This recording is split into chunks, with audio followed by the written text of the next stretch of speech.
तरह घूर क्यों रहे हैं आप मुझे? हो, हो, समझा। आप शायद सोच रहे हैं कि मैं कहाँ किस नाली में फिसल कर हाथ पांव तुड़वा के यहाँ पड़ा हूँ। सुनिए, भाई बात यूं हुई कि गई दीपावली के दिन हमने जो अपना त्योहार मनाया वो शायद ज़रा हद से बाहर हो गया। आधी रात के बाद अपने दोस्तों के यहाँ से जब हम अपनी जीप में घर लौट रहे थे तो इतनी याद ज़रूर है कि सामने से एक महिषासुर मेरा मतलब है भैंसासुर 60 मील की स्पीड से रास्ता पार करता जोर से हमारी जीप से टकरा गया। धड़ाम की आवाज़ हुई जनाब, जैसे आकाश ही सर पर गिर पड़ा हो और चारों ओर तारे चक्कर लगा रहे हों। बस इतना ही याद है। उसके बाद 2 दिन बाद अस्पताल के इमरजेंसी वार्ड में ही मुझे होश आया। फिर पता लगा कि घर पर आने के बाद भी इसी कमरे में प्लास्टर बंधी टांगों को लटकाए हुए 2-3 महीने इसी हालत में लेटे रहना होगा। सो तब से इन 3 महीनों में मेरी बाहरी दुनिया का दायरा इतना ही रहा जितना कि इन 2 प्लास्टर बंधी टांगों के बीच बने इस वी ढांचे से दिखाई पड़ता है। यकीन कीजिए, यानी वो देखिए ना, वो सामने की खिड़की से दिखाई दे रही 2 मंजिले मकान की एक बड़ी बैल्कनी। बस दरअसल वहां एक छोटा सा परिवार है। पति पत्नी की ज्यादा उम्र नहीं। पति सरकारी अफसर हैं, मुझ जैसे। उनकी एक बड़ी प्यारी बच्ची है। अपने घर की जमादारनी कहती है कि पति का नाम शंकर है और वो बच्ची उनकी इकलौती बेटी है। पिता दफ्तर चले जाते और माँ रसोई घर में होती तो बेटी अकेली पड़ जाती। कोई संगी साथी ना होता। अपनी गुड़िया और खिलौनों को लेकर जाने ही क्या क्या खेलती रहती और अपने आप से बोलती रहती। इतनी दूर से मैं सारी बातें तो नहीं सुन पाता था, फिर भी बच्ची के गाने, उसका हंसना बोलना सब सिर्फ 4 ही दिनों में मैं खूब अच्छी तरह से पहचानने लगा। क्योंकि मेरी दृष्टि हमेशा वहीं गड़ी रहती है, इसलिए उस बालकनी में जो भी आता है और जो भी बातें होती हैं मैं सब समझ जाता हूँ। अब देखिए ना, अक्सर शाम होने पर बालकनी में ब्रिज का खेल जमने लगता। शंकर और मिसेस शंकर और उनके कोई 2-3 परिचित खेलने बैठ जाते तो वो प्यारी बच्ची है ना, वो एक एक के पीछे खड़े होकर उनके खेल को बड़े गौर से देखा करती। यहीं से मैं भी उस खेल में भाग लेता। उनके चेहरे के भाव और होठों की हरकत से मैं उनकी सारी बातें समझ लेता था। यही नहीं, उनके हाथ के पत्तों को भी मैं जान जाता था। शायद वो प्यारी बच्ची भी ब्रिज से अच्छी तरह परिचित हो गई थी। ये बात उन लोगों से पहले मैं जान गया था। एक शाम की बात बताऊं आपको। Come on, Mira. Now move. It's your turn. क्या सोच रही हो? डमी की क्वीन फेंक कर रिस्क लो मम्मी, तभी जीतोगी। मुन्नी, तू जाकर सो बिटिया, बड़ी देर हो गई है। रानी बिटिया जाना। डमी की क्वीन ठीक ही तो है। मैं ठीक ही तो कह रही थी अरे मम्मी। मुन्नी, जाना बेटे। देखो, कल गांव से तुम्हारी दादी माँ आ रही हैं। तुम्हारे लिए मिठाई और सुंदर खिलौने लाएंगी, हाँ? और फिर सुबह जल्दी जागना भी है बेटे। जाओ जाओ, शाबाश, जाओ शाबाश। अरे मीरा, रिस्क ले लिया तुमने? Spade queen? अरे मार दिया। Oh God. अजी जनाब, ये नहीं, इधर देखिए। अब अपने हाथ के सब पत्ते डाल दीजिए। ये देखिए, ग्रैंड स्लैम। Grand slam? जी हाँ, स्पेड क्वीन के नीचे लगा ये जैक और ये स्पेड ट्रम्प। ओ गॉड। ये खेल तो मुन्नी ने जिता दिया है। अगर रबर मेरा हो गया तो जो भी मिलेगा सब समझ लो मुन्नी का। यहीं से मुन्नी की पीठ थपथपाने को मेरे हाथ खुजलाने लगे। बच्ची को शाबाशी देने को जी चाहता था। अरे भाई, यूं तो हर रोज हर खेल में मुन्नी न जाने कैसे कोई ना कोई सुझाव दे ही देती थी, लेकिन उस दिन उसकी सलाह का नतीजा कमाल का निकला। और मजे की बात यह है जनाब, हारने वालों ने भी बच्ची समझकर इस भारी सुझाव पर कोई चूंचा नहीं की। उसी खेल के बारे में सोचता सोचता मैं उस दिन तो सो ही गया। दूसरे दिन मैं कुछ जल्दी ही जाग गया। सामने वाली बालकनी में मैंने बड़ी चहल पहल देखी। लगता था जैसे उनके यहाँ आज कोई नया व्यक्ति आने वाला हो। इसलिए मुन्नी बड़ी उमंग से बालकनी से ही नीचे की ओर छुक छुक कर ताली बजा रही थी। दादी माँ आ गई, यहाँ जी दादी माँ आ गई, यहाँ जी दादी माँ आ गई। दादी माँ, ओ दादी माँ, मैं इधर देखो ना, मैं यहाँ खड़ी हूँ। बालकनी से हट जाओ मुन्नी। दादी माँ, ये झुक के नीचे मत देखो, फिसल जाओगी। दादी माँ, मैं यहाँ। दादी माँ सीढ़ियों की तरफ से आ रही है, नीचे से उड़कर नहीं आएंगी। दादी माँ, लो मुन्नी, दादी माँ आ गई। दादी माँ। मुन्निया, अच्छी हो ना? दादी माँ एकदम बूढ़ी, लगा कि देहात में रहने पर भी पुराने जमाने की नहीं। दादी और पोती में बड़ा लगाव था। लगता था दादी के आने के बाद मुन्नी का संसार ही बदल गया हो। उसके गाने, हंसी, उछल कूद, खेल तमाशे सब दुगने हो चले थे। बालकनी में ही सदा उनका अड्डा जमा रहता। शायद इस बार दादी माँ के पास नई कहानियां नहीं थीं, इसलिए ज्यों ही दादी कोई पुरानी कहानी शुरू करती, मुन्नी उन्हें घसीटकर कैरम बोर्ड के पास ले चलती या गेंद खेलने के लिए खींच कर ले जाती। दादी माँ भी अपने नित नियम की परवाह किए बिना मुन्नी के तैयार होते होते खुद खेल के साथ सामान जुटाकर बैठ ही जाती।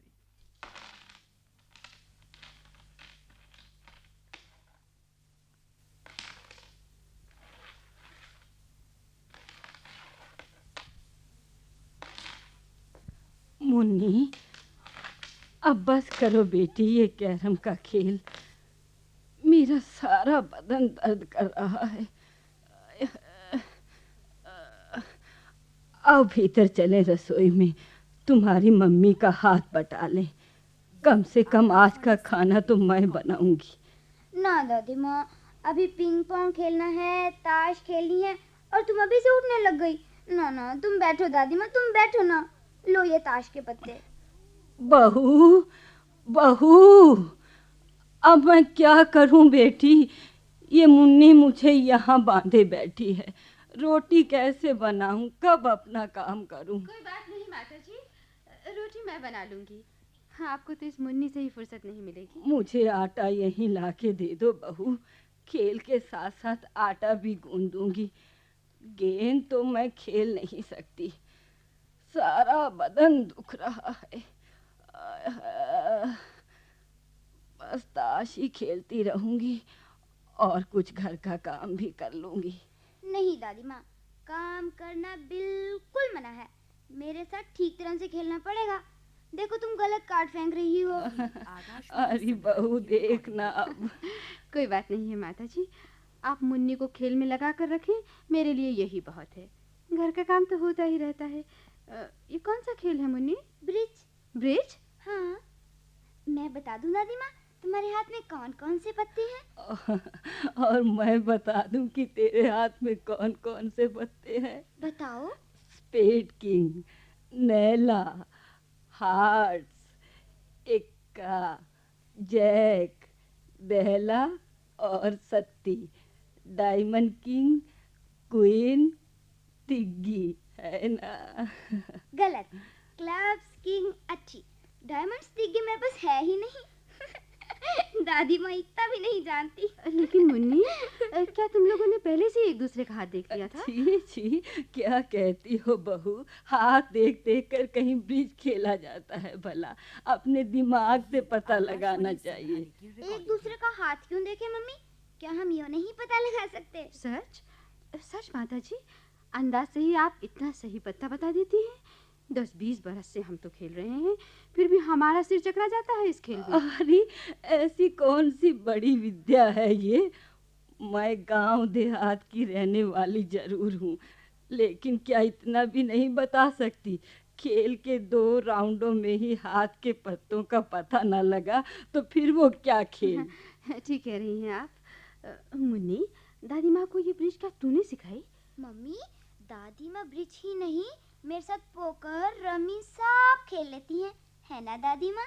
मीरा, मीरा, अरे भाई क्या तुम भी इस दादी पोती बालकनी क्लब में भर्ती हो गई हो? क्या आज हमारे पेट में कुछ नहीं पड़ेगा? अरे बालकनी क्लब की बात छोड़ो शंकर, माताजी न जाने किस क्लब से इतना बढ़िया ब्रिज खेलना सीख कर आई हैं। इनके सामने हम में से कोई भी नहीं टिक पाएगा। अच्छा, गांव में ऐसा कौन सा क्लब है भाई? माँ, क्या ये मीरा सच कह रही है? तुम ब्रिज इतना अच्छा खेलती हो? अरे क्या बात करते हो बेटा, मैं तो यूं ही वक्त काटने के लिए मुन्नी के नहीं, साथ। नहीं माताजी, आप मजाक कर रही हैं। सचमुच आप कहीं से चुपके से सीख कर आई हैं? नहीं नहीं बहू, मैंने जो कुछ सीखा है सब इसी मुन्नी के साथ खेलते हुए। खैर माँ, तुम मेरे एक सवाल का जवाब दे दो तो अपने आप ही सब पता लग जाएगा। अगर आपके पास एक्का, किंग, क्वीन हो तो उनकी कीमत कितनी ट्रिक्स होगी? अरे ये कौन सा बड़ा सवाल पूछ रहे हो? इसके लिए दादी जी से क्यों पूछ रहे हो डैडी? मैं बताती हूँ, 2.5 ट्रिक्स। ये सवाल जवाब सब बेकार हैं शंकर। माताजी का खेल किससे कहीं आगे है। अगर आप देखते तो हैरान हो जाते। अगर इन्हें पार्टनर बनाकर खेलते तो इतने दिनों से मिस्टर और मिसेस तिवारी के हाथ हम लोग जो चपत पर चपत खाए जा रहे थे, सब का हिसाब चुकता हो जाता। हम उनको बड़ी बुरी तरह हरा सकते थे। माँ, तुम आज शाम को हमारे साथ खेलोगी? हाँ, हाय राम, ये खेल फेल क्या मेरे बस के हैं बेटा। मैं तो मुन्नी के साथ वक्त काटने को यूं ही खेल लेती हूँ, सो भी जबरदस्ती। दादी जी तुम मेरे साथ ही खेलोगी, बड़ों के साथ नहीं। आज शाम को हमें पिंग पोंग खेलना अच्छा है तो माँ, दादी। आज शाम को मैं उन लोगों को जल्दी आने के लिए फोन कर देता हूँ। हाँ, तैयार रहना तुम, ठीक है? और साहब, शाम को जो चमत्कार हुआ उसे मैंने भी अच्छी तरह देखा। ब्रिज में बुढ़िया और बेटे की जोड़ी सामने वालों के लिए एक पहेली बन गई थी। उनके हाथ में 5-6 ट्रम्प कार्ड होते हुए भी वो बुढ़िया बड़े मजे से उन्हें मात पर मात दिए जा रही थी। एक बार तो उन्हें 7 ट्रिक्स खोकर गेम डिक्लेयर करना पड़ा। जी हाँ, एक साथ ही बेचारों को 500 नंबर हारने पड़े। दादी जी के खेलने का ढंग भी उनकी कुछ समझ में नहीं आया। किसी एक खेल में सामने वालों के बताए हुए ट्रम्प को शुरू से ही खेलकर दादी जी 4 हाथ से जीत गई। शुरू शुरू में खेलने के लिए वो झिझक नहीं थी, लेकिन अब वो भी थोड़ी बहुत रुचि लेने लगी। अब बस करो, कह के जो तिवारी दंपति उठे, तभी माँ बेटे ने उन्हें जोर देकर फिर से खेल के लिए बिठा लिया। एक बाजी और खेली गई और बेचारों को हरा कर ही भेजा आखिर। मीरा, शायद आज की बैठक के बाद मिस्टर और मिसेस तिवारी तो खेलना ही छोड़ देंगे।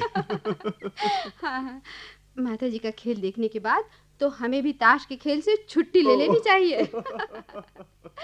इनके हाथों में वो सफाई है शंकर, जो हमारे हाथ में कभी नहीं आएगी। देखो कितने अचरज की बात है कि एक हफ्ते पहले ताश की गड्डी तक इन्होंने नहीं देखी, और आज। अरे जानती हो, यहाँ से वापस जाते हुए कार में तिवारी जी क्या बोले? क्या कहते हैं माता जी को क्लब का मेंबर बनवा दें और इस बार के ऑल इंडिया ब्रिज टूर्नामेंट के लिए क्लब की ओर से इन्हें भिजवा दें। हाँ, आइडिया तो अच्छा है, लेकिन इनकी टक्कर का पार्टनर कहाँ से अरे लाएंगे? मीरा, माता जी को पार्टनर से क्या फर्क पड़ता है? इन्हें तो सबके हाथों के पत्तों की जानकारी पहले से ही हो जाती है। 2 बार बेट हुई नहीं कि अपने आप ही सारी बातें समझ जाती है। माताजी के पीछे खड़े खड़े आज मैंने भी ब्रिज की कई नई बातें सीखी। तुमने?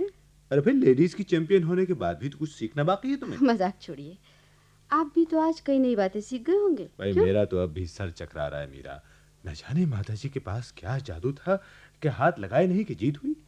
माताजी ने न जाने क्या कमाल दिखाया है आज। Wonderful game, really wonderful. कहाँ से सीखा होगा ये खेल? वाह वाह, क्या ओपनिंग, क्या बैटिंग, क्या ट्रम्प चाल, ग्रैंड स्लैम पर ग्रैंड स्लैम। तो मेरे ख्याल से उन्हें क्लब के मेंबर हो जाने के लिए पूछ लीजिए। हाँ, गुड आइडिया। माँ है कहाँ? बेचारी कहीं बैठी बैठी थक कर सो गई होगी। लीजिए, वो तो पोती के साथ पिंग पोंग के लिए तैयार खड़ी है। देखिए अरे? जरा। माँ, क्या तुम पिंग पोंग भी खेल लेती हो? पिंग पोंग ही नहीं डैडी, दादी माँ चेस, कैरम, बैंकिंग सब खेल लेती हैं। अच्छा, अरे नटखट, तूने दादी को क्या क्या सिखा के रख दिया है? हाँ। आओ दादी माँ हम खेलें।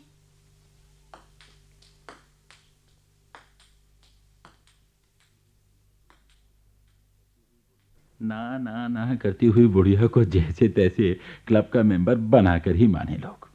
धीरे धीरे क्लब के मेंबर शंकर साहब के घर की बैल्कनी में ग्रुप्स में आकर बैठने लगे।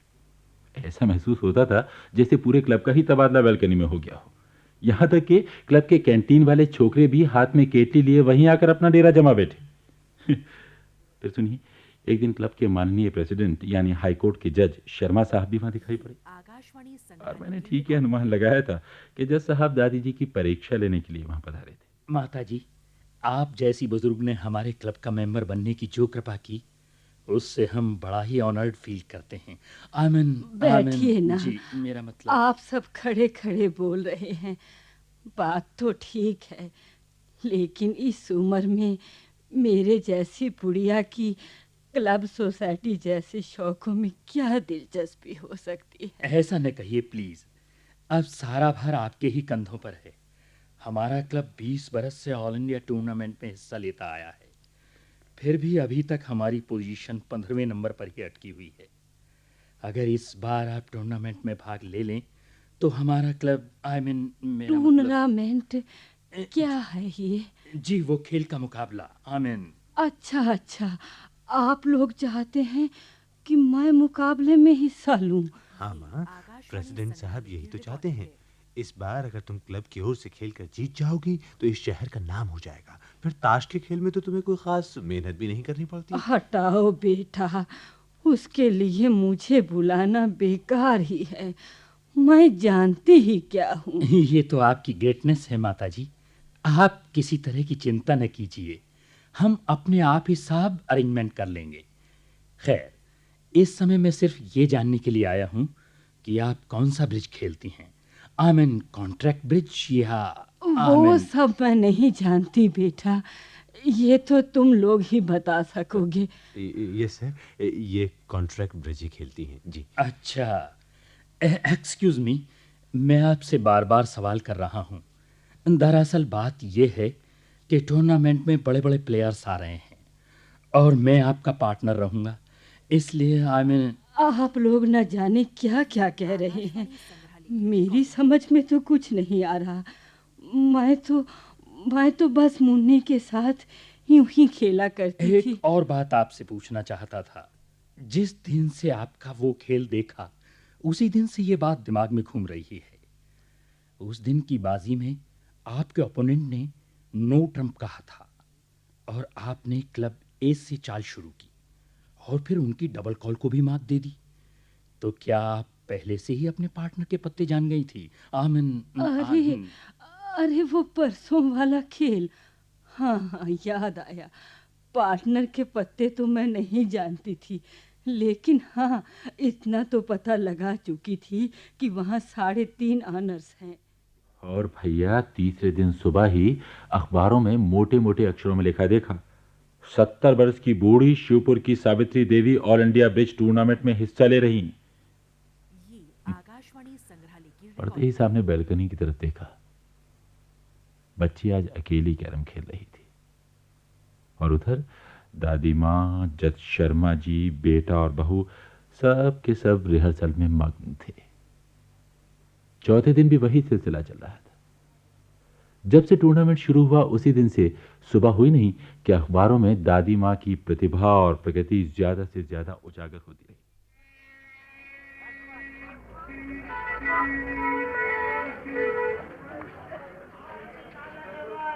आज की ताजा खबर, ब्रिज खेल की नई शेरनी, दादी माँ फाइनल में, दादी माँ को याद सावित्री देवी कॉन्ट्रैक्ट ब्रिज की महारानी।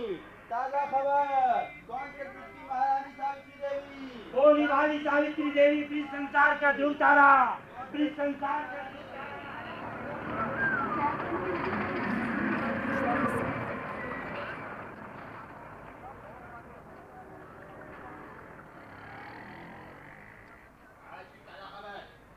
अद्भुत जोड़ी जो शुरू से अंत तक हारना नहीं जानती, ब्रिज की जादूगरनी सावित्री देवी। आज की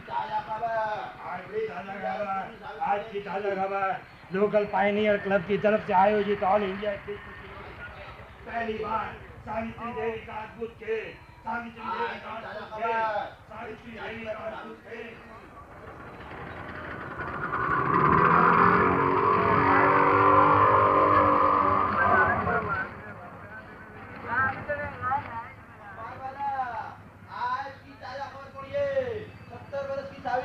भारत की वेस्टी में मनीला जाएंगी, सावित्री देवी मनीला जाएंगी। इंटरनेशनल ब्रिज टूर्नामेंट में एक देहात की बुढ़िया भारत की प्रतिनिधि होगी। देहात की बुढ़िया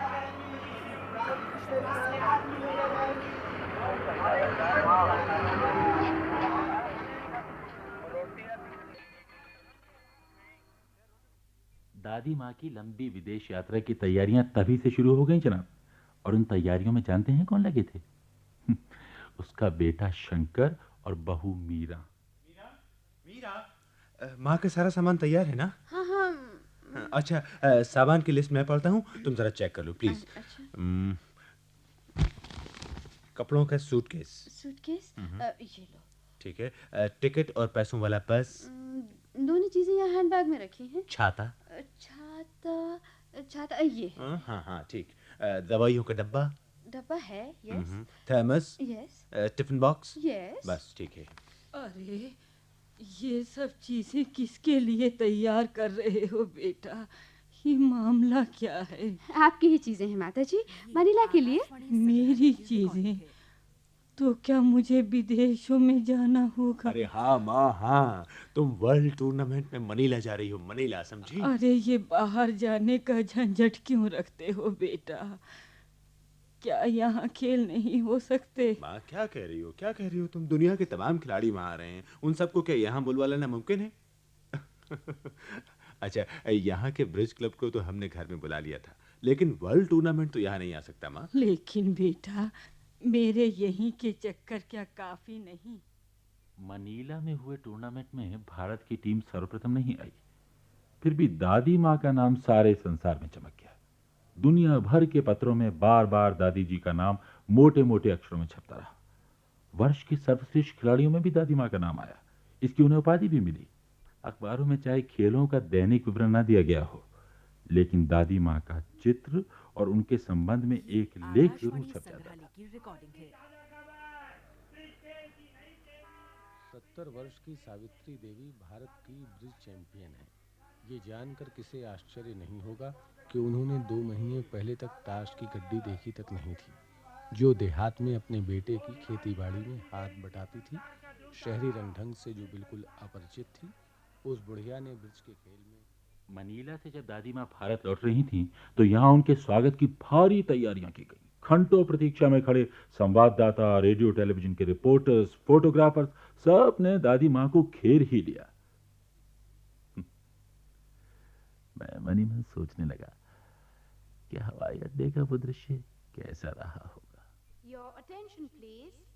Your attention please. Flight number 751 from Manila is about to land. Your attention please. Your attention please.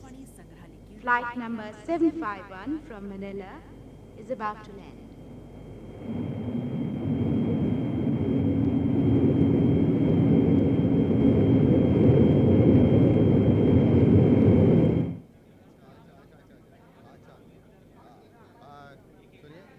Savitri Devi ji, pioneer club की मेंबर बनने से पहले आपने सबसे पहले ब्रिज का खेल कहाँ सीखा था? माँ बोलो ना, क्या पूछ रहे हैं तुमसे, बोलो। कहाँ क्या, अपने घर पर ही सीखा था, अपनी मुन्नी के पास। सावित्री देवी, मनीला में आए हुए जिन मशहूर खिलाड़ियों से आप मिली हैं, जैसे हबर्ट, बर्लिंगटन, उनके बारे में कुछ ऑल इंडिया रेडियो के श्रोताओं के लिए आप अपनी विदेश यात्रा से संबंधित कोई रोचक बात। दादी जी एक बात बताइए, अगर आपका पार्टनर गलत खेल रहा हो तो क्या आप भी उसे मेज के नीचे से लात मारती हैं क्या? Silence please, silence please, silence please. एक मिनट है। दादी जी हुक्म हो तो टीवी के लिए आपका एक स्माइलिंग चित्र प्लीज। हाँ, lights on, camera to adjust it, हाँ, क्लोज अप, यस, हाँ, जरा स्माइल कीजिए, हाँ, yes, one shot, okay, cut. इन शोर शराबों से जैसे तैसे बुढ़िया को बचाकर लाने में शंकर और उसकी पत्नी बुरी तरह हाँफने लगे थे। तेज रोशनी से दिखती हुई, अपनी आंखों को मलती हुई बुढ़िया बालकनी के एक कोने में आराम करने लगी। उसके चेहरे से ही मैं जान गया कि कितना भारी स्वागत हुआ होगा इसका, और बिजली की तेज रोशनी उनके चेहरे पर बार बार पड़ी होगी, जिसकी वजह से वो कितना थक गई हैं। शायद सिर्फ मुन्नी ही अपनी दादी माँ की थकान का कारण जानती थी। दादी माँ किसी से कोई बात न कर चुपचाप सिर पर हाथ रखे बैठी थी कि तभी मुन्नी आकर उससे बातें करने लगी। दादी माँ, तुम चुपचाप क्यों बैठी हो? मुनिया, ये शोर शराबे तुम्हें पसंद है मुनिया? जरा भी नहीं, यहाँ बहुत शोर होता है दादी माँ, दिन भर लोग आते रहते हैं, हम खेल भी नहीं पाते। हम शिवपुर चले जाएं दादी माँ? फिक्र ना कर मुन्नी, परसों शिवपुर चले जाएंगे। आज ही मैंने तेरे ताऊ को एक चिट्ठी लिख दी है, वो स्टेशन पर गाड़ी ले आएगा, हम दोनों चली जाएंगी, ठीक है ना? माँ, माँ, अरे ये क्या माँ, तो फिर कोने में दुबक कर बैठ गई हो? अरे वहाँ ड्राइंग रूम में जज साहब, कलेक्टर और दूसरे बड़े आदमी तुम्हारा इंतजार कर रहे हैं। वो तुमसे मिलना चाहते हैं माँ। देखो उन्होंने तुम्हारे लिए फूल मालाएं और गुलदस्ते। बेटा अब इस सब से मैं तंग आ गई हूँ। कुछ बहाना बनाकर उन लोगों को टाल ही दो तो मैं तो... माँ क्यों क्यों बात क्या हुई है? तुम यहाँ अकेली बैठी हो, तबीयत तो ठीक है ना? शंकर ये सब कुछ पागलपन है। मेरी उम्र तो देखो, मुझे अच्छे लगते हैं ये खेल तमाशे। हम मुझसे घूमना फिरना नहीं होगा। मैं बिल्कुल तंग आ गई हूँ, बिल्कुल तंग आ गई हूँ। ऐसी बात क्या हो गई है? मेरी समझ में कुछ नहीं आ रहा है। उधर ढेर सारे अखबार आए पड़े हैं, जरा देखो तो जाकर। हर एक में तुम्हारी तारीफ छपी है। तुम्हारे बराबर खिलाड़ी कोई दूसरा नहीं है। शंकर मैंने कह दिया ना, अब ये सब खत्म करो। इस तारीफ वारीफ से मुझे क्या लेना है। मैं और मुन्नी परसों ही सुबह की गाड़ी से गांव चली जाएंगी। स्कूल खुलने तक मुन्नी मेरे ही साथ रहेगी। आखिर बात क्या हुई है? यूं एकाएक? अरे मैंने बलराम के नाम चिट्ठी भेज दी है कि परसों स्टेशन पर गाड़ी ले आए। लेकिन माँ मैं शोर शराबे चकाचौंध धक्का मुक्की इन सबसे तंग आ गई हूँ, बहुत तंग आ गई हूँ। बस अब आराम से अपने गांव में ही रहूंगी। मीरा मीरा जरा इधर आओ। अब तुम ही माँ को मनाओ। पता नहीं क्या हो गया, गांव जाने के लिए एकदम तैयार हो गई। दादी माँ को तब से मैंने नहीं देखा। क्या थी कि चकाचौंध से तंग आकर बुढ़िया ने शायद अपनी देवती के साथ घर के भीतर ही आराम करते हुए एक दिन बिताया होगा। फिर शांति, आजादी और आराम की खोज में शहर के शोर शराबे से छुट्टी पाकर अपने गांव के लिए निकल पड़ी होगी। शिवपुर स्टेशन पहुंचते ही जिस शांति की कल्पना वो अपने मन में कर रही होंगी, उसका नमूना कुछ इस तरह हो सकता है।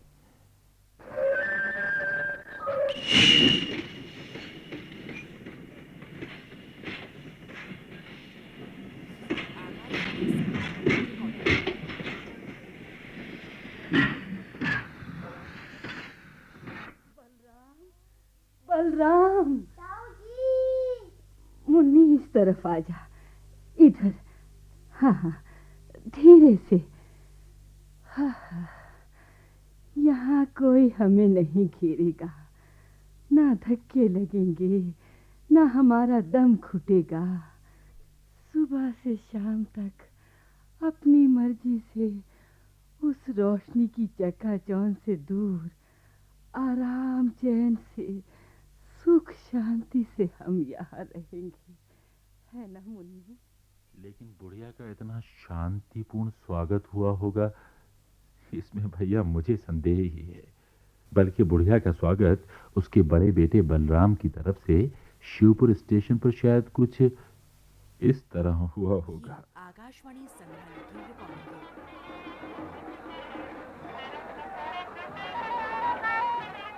हेलो हेलो हेलो भाइयों भाइयों, मेरी आवाज तुम लोगों को सुनाई दे रही है ना? आप सब लोगों से प्रार्थना है कि कृपया शांति रखें। हम जानते हैं कि दादी माँ के स्वागत के लिए, दर्शनों के लिए आप सब उतावले हो रहे हैं। गांव के इतने लोगों की भीड़ से ही यो मालूम हो रहा है। लेकिन भाइयों, रेल का प्लेटफार्म छोटा है। 10-20 आदमी भी ज्यादा हो गए तो धींगा मुश्ती किसी हालत हो जाएगी। इसलिए स्टेशन कर्मचारियों के अलावा पुलिस, पंचायत के सरपंच जी और सदस्य, रेवेन्यू अफसर और दादी माँ के सुपुत्र बलराम जी, सिर्फ इतने लोगों के लिए गाड़ी के पास जगह की व्यवस्था की गई है। बाकी सब लोगों से विनती है कि वह स्टेशन के बाहर सड़क के दोनों तरफ दादी माँ के स्वागत के लिए खड़े हो जाएं। बैलगाड़ियों, टांगों, साइकिलों, इन सबको पीछे रखकर